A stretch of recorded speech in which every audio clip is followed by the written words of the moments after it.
Alright, so in this video we're checking out the version 2 of the naked GoPro case from BetaFPV.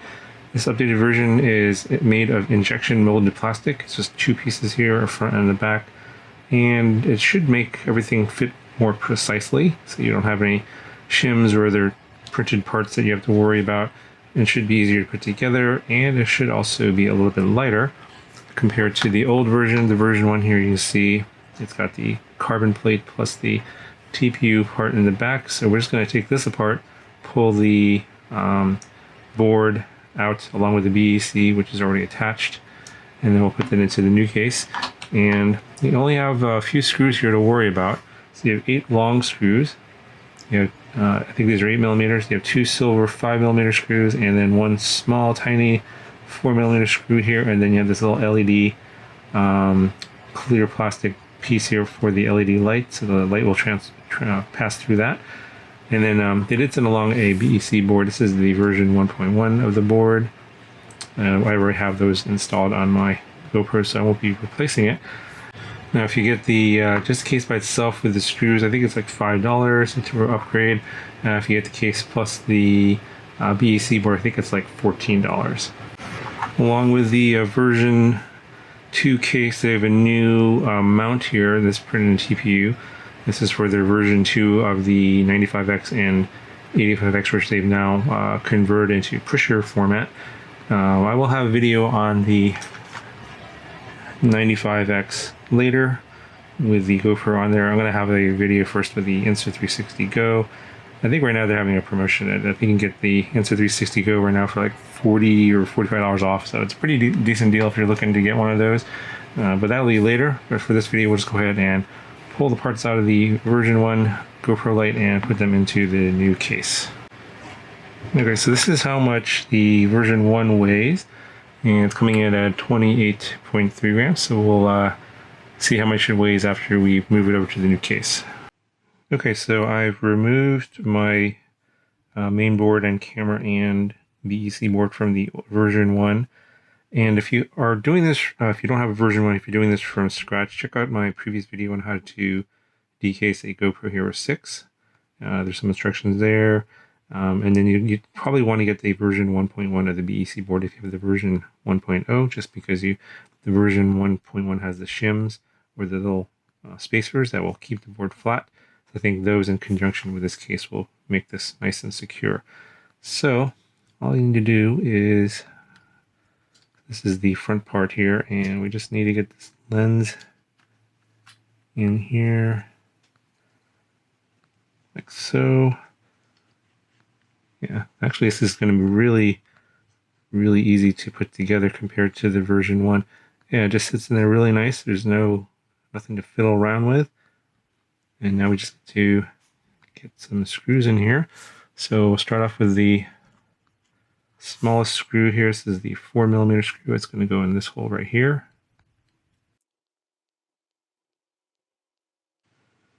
Okay, should look like that. And then this silver 5mm screw is going to go here in this hole and also over here in this corner.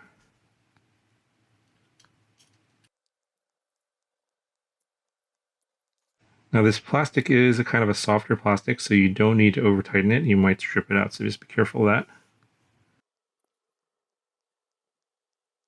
that.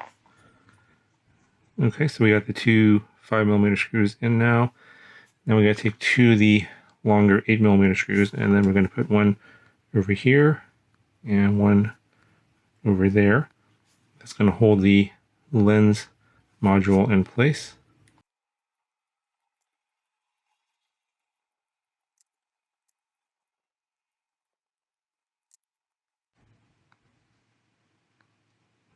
Okay, so then the next part is we want to, before we put the back on, we want to put this little LED light in, or this little, basically it's a little transparent piece of plastic that will let the light from the LED that's on the board shine through. And you want to put it in so that, there's a certain way to do this. There's a little bit of a divot here, or like a rounded end, that's going to be on the outside. Otherwise it won't even go in. It's going to be kind of tricky. Okay, so I got that in finally, and it's pretty tricky. but you have to line it up just right, and it should go right in. And that will line up with this LED here. I'll let the light shine through so you can see what's going on.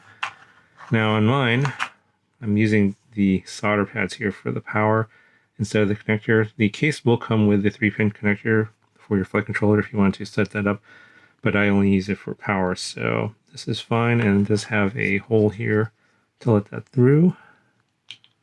Let's go ahead and this just snaps right on the back. Yeah, there's really no fuss at all here. Everything lines up perfect, and then these buttons now work really well. You get a nice, satisfying click. And the last part is to finish off with the final 6 screws here, 3 on top, 3 on the bottom, and we're done.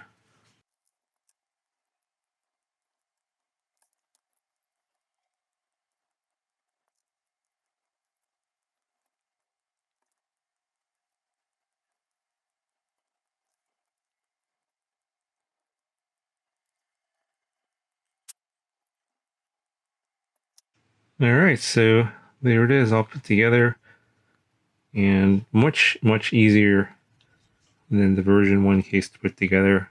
It's much less fiddly with the TPU parts, and get a nice holder here for your micro SD card. Hopefully this will not break off like it did on the TPU. And then you still have access to your 2 connectors here for the screen if you need to access your settings.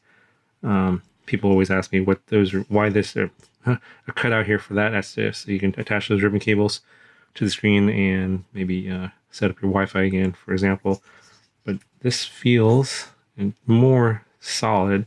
Not sure if it's going to be any more durable or not. It just feels a lot more solid.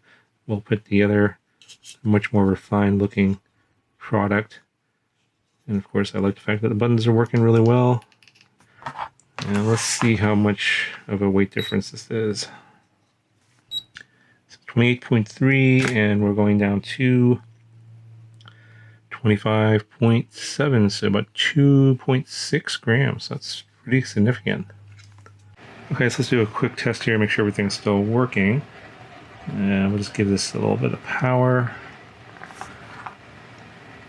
You should get a flashing light there. That means it's got power. And well, the light looks a lot brighter. So press the power button once. I'll turn it on. You get 3 flashes. And then press the record button. And you'll get a slow blinking red light. And this is much brighter than the LED hole that was there on the TPU case. So that's a much needed improvement. I like that. And then stop the recording.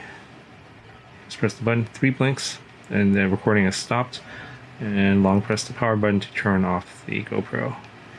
Get 5 flashing red lights and the power is off. So yeah, everything's still working. So there is a ND16 filter that you can stick on here. It kind of looks like the Mavic 2 Zoom ND filter. And that, I know the one from BetaFPV does fit on here because they did show that in their documentation or their pictures on the product website, but I don't know if the Mavic 2 Zoom filters will fit on this or not. Yeah, because I don't have them. I don't have those, and I don't have the one from BetaFPV either, although I will be getting it probably later.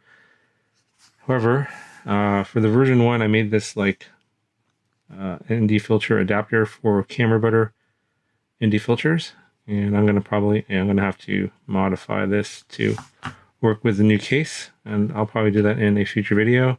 So stay tuned for that video. Yeah, I'll probably have to make a modification so that I'll screw into these holes here. I think those will be useful. Yeah, so overall, I really like this. It's pretty nice. The case is lighter. It's a lot easier to put together, and it's just a much nicer looking product overall. I have no idea what the durability is like of this compared to the version 1. It's hard to say. We'll have to see. Time will tell. I've crashed these quite a bit actually, and the version 1 held up fine for me. I know some people were putting them on their 5 inches, and well, when you're flying 5-inch around and crashing really hard, these are probably not going to survive. It's because there's virtually no protection here. Anyway, that's going to do it for this video. If you have any questions, let me know. I'll talk to you guys in the next one.